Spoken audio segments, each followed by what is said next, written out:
How did America get to this place? Well, this is where it becomes a generational memoir. Because in 1946, I was born, Bill Clinton was born, George W. Bush was born, Donald Trump was born, anybody who was anybody was born. How many of you were born in 1946? Anybody? Yeah, all of you. Dolly Parton. Cher. We're all over.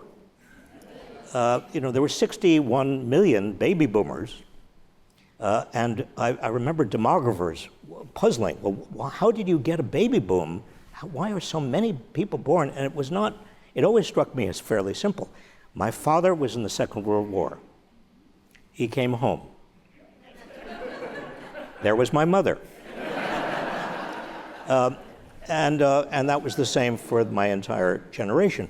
But what the greatest generation, as it is known, my father's generation, bequeathed to America was not just peace and not just stopping Nazi Germany and the Axis powers and Japan.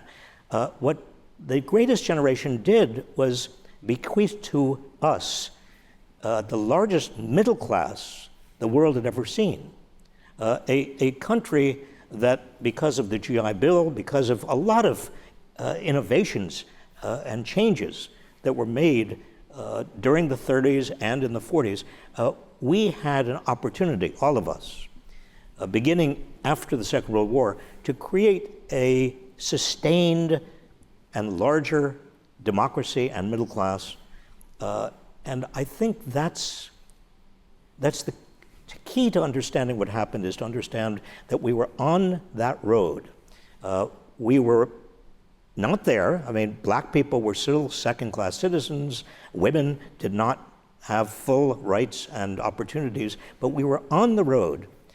And then, if you look at the data and if you look at what happened, the Reagan administration really marked a U-turn, a profound U-turn. Up until then, from 1946 to late 70s, but really early 1980s, the median wage continued to rise with productivity. But after that, the median wage, that is the wage of people smack in the middle, began to stagnate. And more of the nation's wealth and income went to the top. The rules of the game changed. They changed in ways that I could talk about with you. I talk a little bit about in the book. But the most important point is that power shifted. Because as wealth and power moved to the top, as wealth moved to the top, power also moved to the top. And certainly by the 2008 financial crisis, when the bankers got bailed out and homeowners lost everything, a lot of Americans thought, justifiably, that the game was rigged against them. And that's when you get the Tea Party movement on the right and the Occupy movement on the left. Both of those movements saying very much the same thing. We want a democracy that is not run by big government and big business. We want a democracy that's not rigged.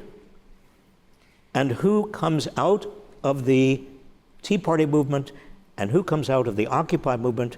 The direct lineal descendants of those two movements are, on the one hand, Bernie Sanders, and on the other hand, Donald Trump.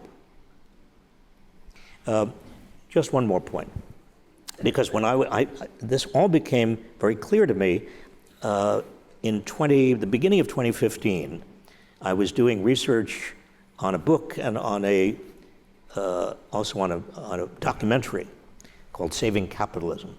And I went through the Midwest, and I went through the Rust Belt, and I interviewed a lot of people, including many of the people I had met when I was labor secretary, including their children. And I asked them in these free-floating focus groups, well, who are you interested in terms of the next president? Because at that time, Hillary Clinton and Jeb Bush were the putative nominees. And I heard again and again and again, I can't tell you how many people said, well, we're interested in two people, either Bernie Sanders or Donald Trump. And I remember looking at them. I said, did you say Bernie Sanders or Donald Trump? I mean, you mean you're equating Bernie Sanders and Donald Trump? But the point is that so many people I ran into and interviewed wanted someone who would shake the system up, someone who was not part of the establishment, someone who would actually, was not even officially a Republican or a Democrat, somebody who was authentic. I kept on hearing that word, authentic. And they, for reasons that I get into, they fell for Donald Trump, and the Democratic Party mistakenly did not nominate Bernie Sanders.